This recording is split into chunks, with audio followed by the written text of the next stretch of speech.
Hello and welcome to another episode of Interviews with Hyperpolyglots. I'm with the pleasure, Dr. Usman Chohan, President of HYPIA, the pleasure of having one of our oldest members, Daniele Casciaro. Tell me if I said that wrong, Daniele, and welcome to the show. That was almost correct. It's Daniele Casciaro, but you're totally forgiven. And I will try my way to pronounce your name. So Usman Chohan. Is that right? Pretty good. We're about the same way away from our names. Okay, good. Then that's fine. As long as we try to get to each other, that's fine. It's wonderful to finally talk face to face. You've been a member for a while and you've been up to some very, very interesting projects. The first one I'd like to talk about is how you are in a finance expertise and you work in the tourism business and you get to use your languages in many different ways. Go. That's true. That's absolutely true. I like the way you summarized it, actually, because it was quite effective when you put it that way. I have been working for a German-based company, but quite an international company called TUI for the last 5 years now. Mm-hmm. And I've joined as a graduate. And as a graduate, I was really looking for opportunities to keep my languages alive and finding ways to learn new ones. And this role came as the perfect choice, the perfect spot to actually do that, to foster that, because it would allow me to travel as in a year and a half into 5 countries and experience 5 different parts of the business in a commercial role to start with.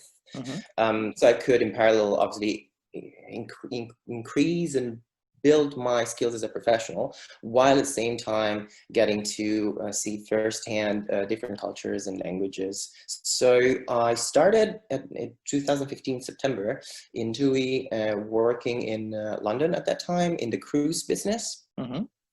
in a commercial role, trying to develop new point of sale material, and let's say that was the kind of introduction to the company. Then I moved to Mallorca, Mm-hmm. in Spain, and in a more service delivery role, with a direct face-to-face connection with the customers that we have, mostly European customers. But that was, again, a way to see the Mallorca office, a real melting pot of cultures and languages of people Mm-hmm. from Scandinavian countries to Southern European and moving in outside of Europe. Then I moved to Germany to the headquarters, and that's when I had a chance to work in the mergers and acquisition department. So really getting into the finance role, Mm-hmm. that I've always liked. Even though short, because it was a 3 months rotation, but still I had a chance to see, firsthand that kind of world of finance and practical aspects after studying finance at university. And then I went to Greece, working for 8 weeks in amazing hotels. It was really like a dream. In summer, in the island of Crete, seeing again what kind of product we deliver, and managing a small team of holiday representatives from the Netherlands and Belgium. So working mainly in English, sometimes in French, and trying to hear and there a little bit of Dutch on the way, which I don't speak, but I like to be exposed to. And eventually I finished in Sweden. Sweden, in the TUI Nordic office, where I did a bit of marketing and data analytics, trying to gather, say, business requirements from certain departments and translate that, or trying to translate it into IT requirements for certain platforms to be built. And that was also a very stimulating exercise, because in the Nordics office, obviously everyone was virtually fluent in English, but it was not rare to see meetings coming in, say, Norwegian or Swedish, but mostly, say, Norwegian, when there were people flying into the local headquarters in Stockholm from Denmark or Norway. And let's say they try to find a midway through speaking Norwegian among themselves. Mm-hmm. And then the moment you stepped into the room, that was also quite interesting thing. The moment you stepped into the room, they immediately switched to English, because they like out of respect, which at that time I really appreciated, because it was definitely not a given. It is definitely not a given, but I really, really did appreciate. So the Nordics, they have this kind of cultural sensitivity. Then so I kind of digressed again, but then I moved to Hanover after those 18 months, back in the headquarters, back into a role that had to do with finance, sitting mostly in the HR department, because I had an internal focus on the company, building an employee share purchase plan, the first global one of TUI Group actually, but from the headquarters. So my, say, German live chapter started at that point. And with that came also the first steps into learning German, which we can explore maybe later at any point in the interview. But I really had a chance to mix the possibility of exploring new languages or speaking the languages I already spoke, and adding value to the company, and being a vehicle for the company, while at the same time getting the benefit of exercising my languages, to applying it to a core set of knowledge that I like, which is finance, project management, at that point with a nature perspective. But I think, yeah, that goes back to the key, probably learning of trying to make languages relevant for you. The moment you make them relevant for you, you exercise them without necessarily an ad hoc effort, but rather because they have a purpose to you, and that as a win-win then kind of dynamics. I agree with you. I gotta say, it's a very versatile career within finance, because you covered so many different departments, and at the same time you have a versatile element to language acquisition, which is why you're a hyper polyglot. Let's talk about the languages, because when we were before this interview, when we were talking, you had mentioned some that you haven't included on your interview on the HYPIA webpage, and that's what I do too. And until I'm really sure of something, I don't put it on there. And so what are the ones that you have put and haven't put, and where are you at with those? Okay, let's say, obviously I am an Italian national, born strictly monolingual until the age of 16, more or less, I would say, by my standards, or fluency at least. I speak then English, as I have made it relevant for me, going back to the previous point, by trying when I was 16 to have my first, say, long haul experience in the United States for language learning purposes in Boston. I think at that point in time, I turned from, say, a B1 level to a more B2/C1 level, where I felt more comfortable and more, able to actively use the language, and not just being able to react to an external stimulus. Then I further my English knowledge by studying at university in English. I went to Bocconi University in Milan, and I chose at that point was 2009, having, at least in Italy, I cannot speak for other countries, but in Italy, having study paths in any other language but Italian by then, it was out of the norm. It was quite extraordinary, and I could find it at Bocconi University as one of the pioneers trying to educate in English to get a more international pool of students. So I studied economics, finance, management in English, and that's how I got to the fluency of the language. But going to other languages, I started my first steps into French, for instance, when I was 13 at junior high school. Back then, it was more of a game for me, and it felt kind of exotic. I was 13 years old, huh? So for me, actually, no, I was 11 when I started, 13 when I left junior high. So for me, it was kind of exotic. It was kind of the new thing, and I wanted to experiment it. So I say, let's try French, see how it looks like, how it sounds like.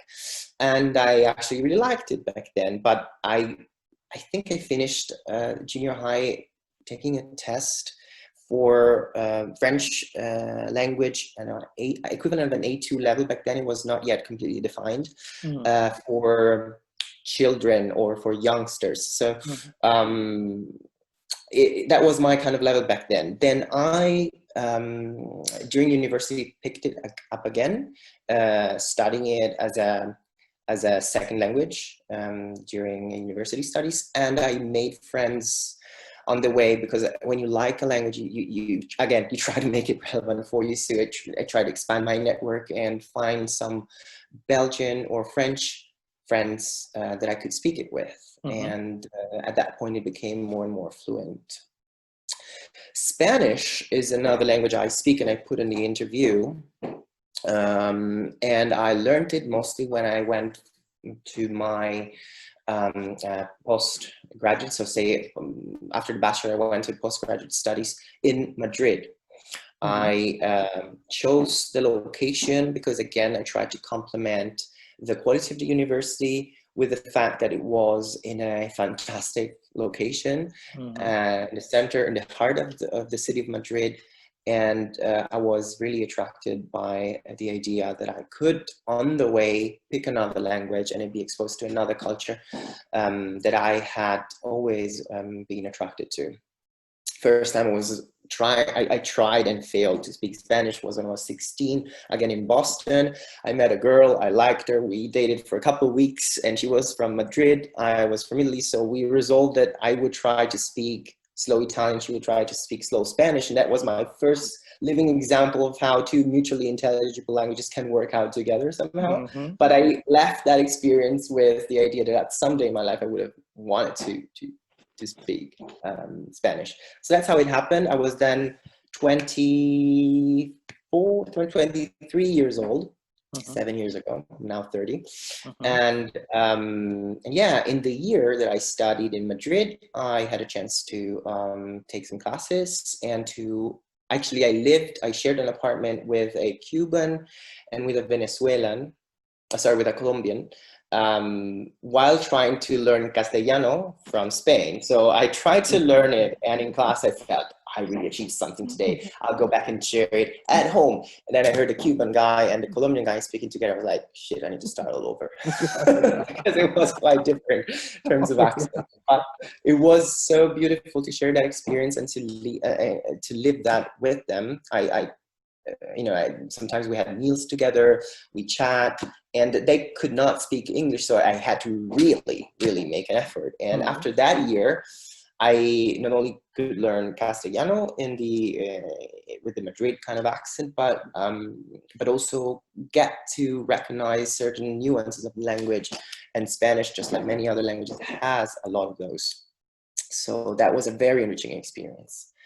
So now we come to Portuguese. Portuguese is a language I've learned, unfortunately, until now, not in a natural environment, because I've never even visited a Portuguese-speaking country. Me neither. I would really love to.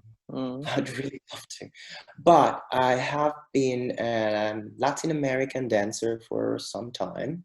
Okay. And dancing, among others, the samba, which is a Brazilian originating a dance where obviously text or lyrics are in Portuguese. And when I was dancing those beautiful tracks, I was like, I would like to, in order to interpret it while I dance, also to understand what they're saying, because maybe then I can interpret them more thoroughly, more fully. And that's how I started when I was 16 again, trying to find lyrics, Google lyrics, or be exposed to songs in Portuguese.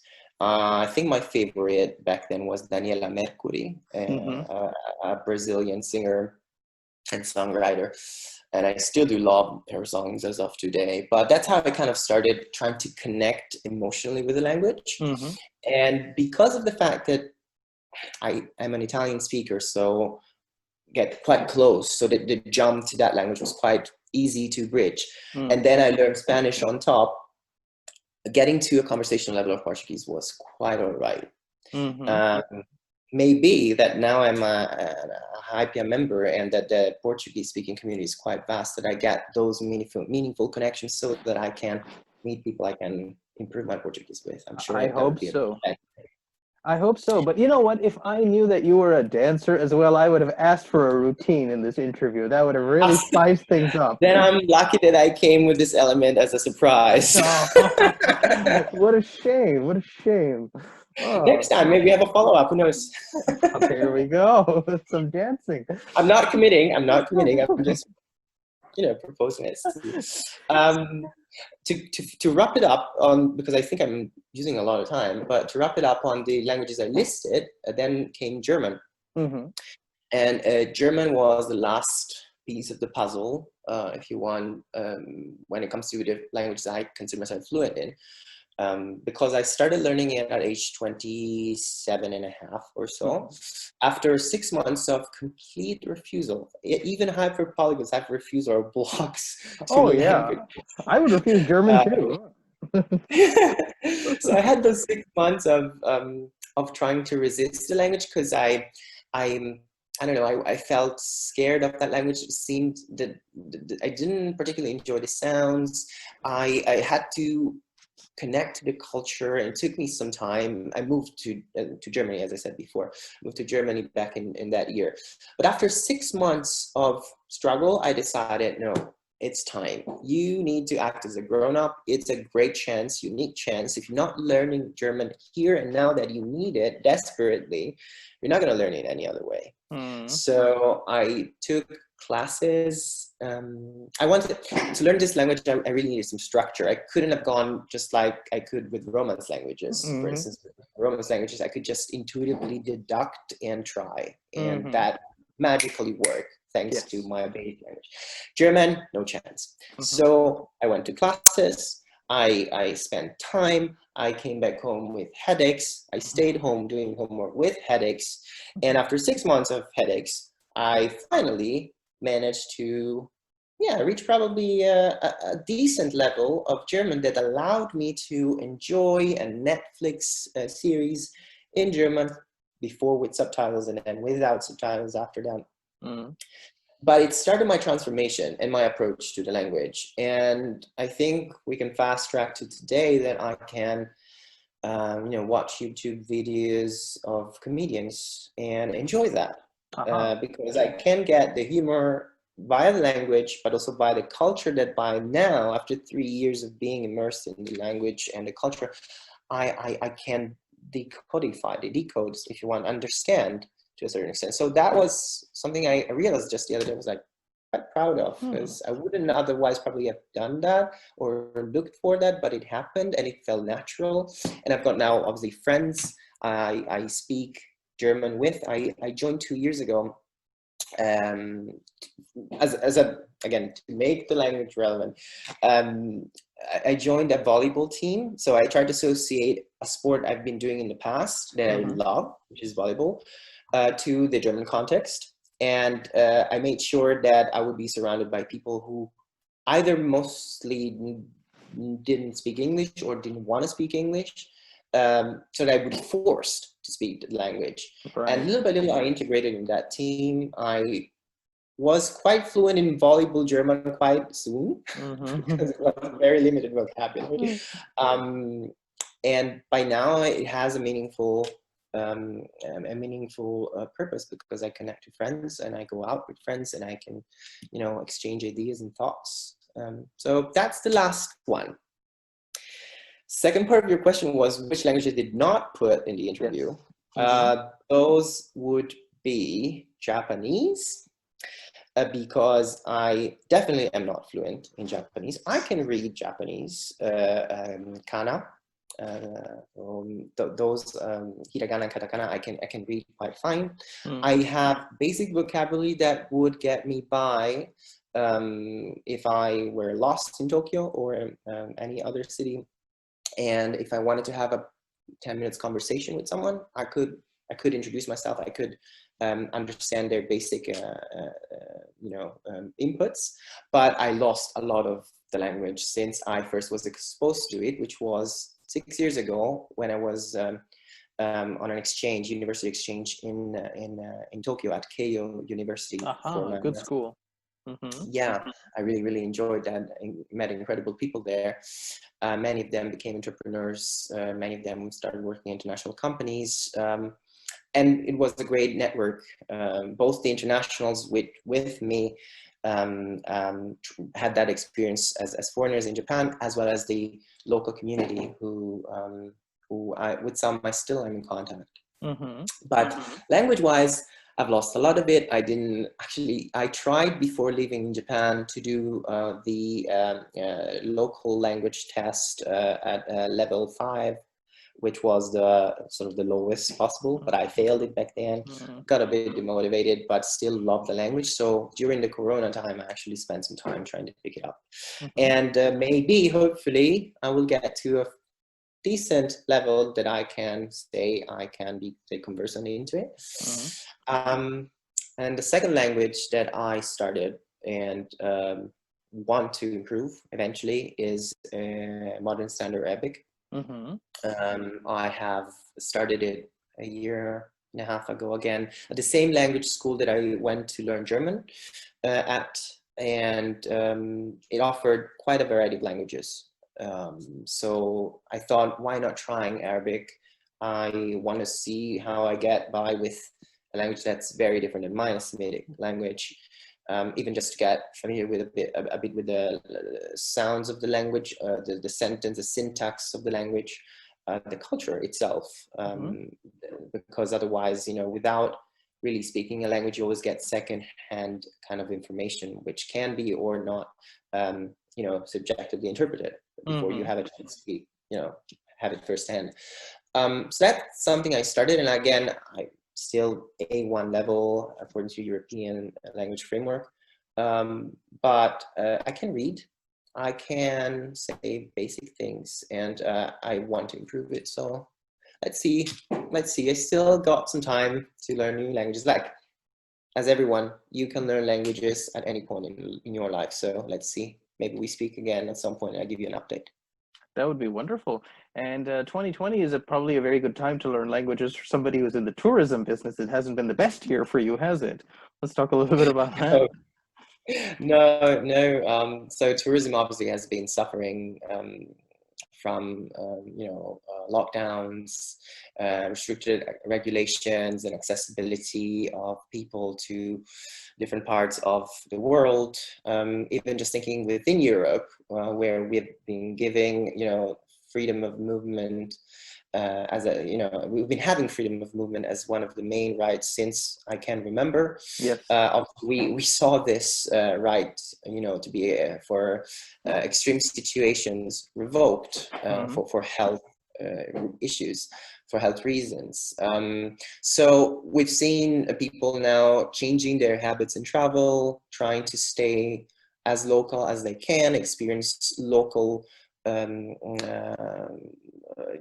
amenities. And as a company, so as a company I work at, mainly focuses on allowing people to explore different cultures, different areas of the globe. That was a hard hit. Even just thinking of how people had to adjust on a work basis. So from maybe gathering together in an office space to working from home, becoming the norm, has tremendously shaped the way people think of holidays, because now there could be hybrids that work perfectly, like being for a month at the Maldives, working 3 weeks and having 1 week off could be reasonably happening now, whereas last year you would have like a hard cut 2 weeks off of being in a no zone, not speaking to anyone within the company, and enjoying your 2 weeks long haul holiday. While now hybrid forms according to the to different tastes and possibilities given by the fact that employers allow this more and more, and are changing kind of their mindset to working remotely. So that even the way people are demanding holidays is changing and will continue to change, because this is still a transformation period. We don't know how exactly this will look like, but it's definitely a turning point. That's what I think. So I think the tourism industry by itself has the challenge and the opportunity to transform itself proactively, so that those new trends are picked, and it's actually, although difficult, it's a real pleasure to be working in this industry. That's wonderful to hear. I know it's a challenging time, but there may be some transformations. There's transformations in all sorts of industries. So there is something that might be new and possible. And speaking of new and possible, you were one of our early members at HYPIA. How did you come to find out about it, and what have you thought of it? Let's hear some of your thoughts. Yeah, I think it was 2 years ago that I joined in March, and back then I was trying to answer one of the needs that I've had for quite a long time. So to try and connect with like-minded people and to find environments where my interests could be fostered in a very natural way, to kind of, bring my interest towards it, but also having people approach me with things I could learn just on a natural level, which is on a daily life basis quite difficult to have, because polyglots by themselves are a rare breed, not because we're different, but because of our attitude towards languages and learning. So yes. It's not easy to find those people with which you're on the same page in that sense. So I went online, and it was not necessarily my first experience in trying to learn languages online, but I was attracted to HYPIA in particular because of the fact that it was a community that shared values in a structured way, that was meant to, that I had the mission of and a purpose for polyglots to add value to society. So I was attracted to that concept, and when deciding whether I would have joined or not, or would have asked the opportunity to join, I asked myself the question: is it something you would have done, Daniele, if it was you on the leadership chair? And I said, yes, definitely. That's something I would have done. So I can definitely consider already myself as someone having, compatibilities with the society. So I applied back then by email. I created my sort of questionnaire. I filled my questionnaire, and had exchanges with already existing members. And since then, I've been part of this group, and just recently started more and more connections to members, because I think the group, the society is increasing, the association is increasing in numbers recently. So luckily, I'm quite happy about that. So that's becoming more and more interesting and welcoming to people, and known. Yes, I'm delighted to hear that. You'd be surprised, but coronavirus has been good for HYPIA in the sense that more people have time to sit around and look for opportunities. You were proactive. I mean, 2018, where it was a time when everybody was running around doing things, and yet you took the time. In 2020, people have time to sit at home and ask questions about how they should spend this time in quarantine. More people have applied. I mean, if I look at the graph, it's like that. And then after February or March, it's like that. Doesn't mean everybody gets in. I mean, so for example, you really do have that. First of all, you have that proficiency in all of these languages. Second, you have made them relevant to your lives. Third, you're constantly learning. So yes, you certainly embody HYPIA values. Not everybody who's applying right now does. So I mean, to break their hearts in the middle of a pandemic, but no, but for some, yes. And we are getting more members. There's more diversity of members. It's about 120, and it is increasing. We cover about 30 to 40 languages. So you see, there's a lot of concentration. So for example, you and I share 4, right? But so there's a lot of overlap, and yet you get people who do up to 40 languages. Maybe you've come across the rare language specialty. That's something new, but we're trying to find people, which is by definition difficult. It's rare to find people who speak rare languages. So we're struggling with that. But we do have people who speak remarkably obscure, as in few native speaker languages that are either moribund or nearly extinct. It's very hard. So HYPIA is doing more stuff. These chats that we're having are just one of the manifestations of that. I mean, why not? I mean, to have interesting people like you in the group and not getting to know them, it's a bit of an injustice. So I'm glad we're catching up in that way. That's fantastic. And I think that, yeah, having that series of connections with all HYPIA members, even taking the time to get those meaningful connections is a great added value. And I think this is going to be an ongoing project for you, I would imagine, but definitely one worth undertaking, because it really adds to the characters of the people that belong to this association, and not just, you know, seeing a list of names and maybe reading through some descriptions, because it's the several different touch points that allow people to really understand who stays behind this association, what are the kind of people that join, what are the kind of interests they share, the kind of values they have. And that comes more transparently if you have this kind of multimedia exchange. So I definitely support us. Yeah, no, absolutely. Adding this dimension to it of hearing your voice, seeing the look in your eyes as you express how you feel about these things. The feedback I've gotten from the audience, small as it is, has been very positive. Now, the smallness of the association is something I've thought about hard, but we're not commercial. We don't advertise. And we also celebrate the unsung heroes. You're an unsung hero in the fact that you do make these relevant to your life, you do study languages, you're passionate about it, but you're not the kind of person who would advertise this, because you're not the idiot savant who is opening up books and just gobbling up all kinds of things. You have a broader, multidimensional life. That is the thesis of these chats that we have. That look, he's a finance guy who's seen the versatility of finance, and he works in the tourism business, and he engages people, he makes it relevant, and so on. That is something that is HYPIA. It's anarchist. Yeah. We're all equal. I'm not the celebrity. Nobody is. We're all just getting together and sharing something together. Yeah. Yes. Yes. Yes. That's one of the core values that I think every polyglot that really feels like you know, embodying should have, because if you have learned, if you have been through the struggle and reward of learning a certain language, you definitely have something to share. You definitely have something you're curious about. You definitely have challenges that you still have to overcome. And what better way to share these experiences in a community that went through that same journey, and in other languages, in other cultures, can give you a helping hand or can benefit from your own experiences, so that everyone has a win-win.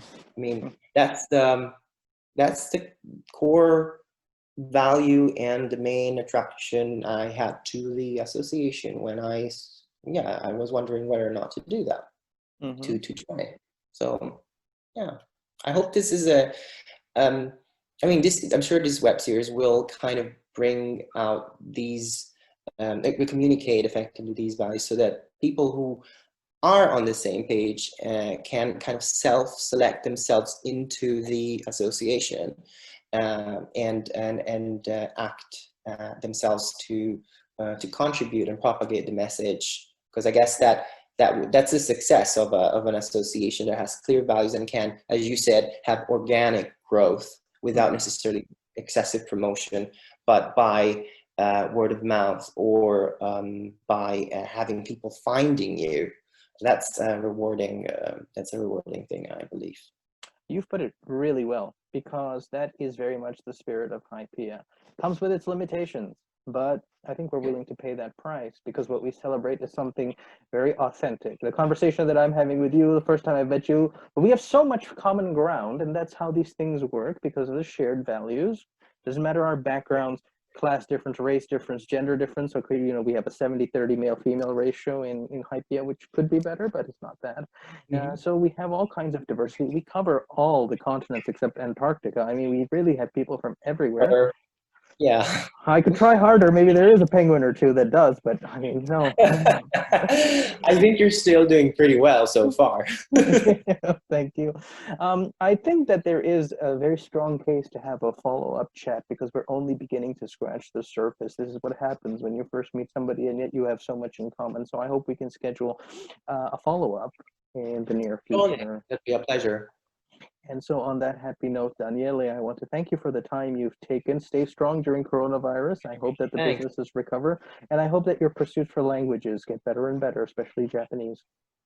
Thank you very much. I think this is going to work out definitely well, because I've just recently joined, actually three days ago, a group that also of HYPIA members that self kind of managed chat group that also works for motivational purposes. So I will try to tap into that resources when I am a bit down on motivation, and find people who have plenty to share and give to others. So I'm sure it's going to work out.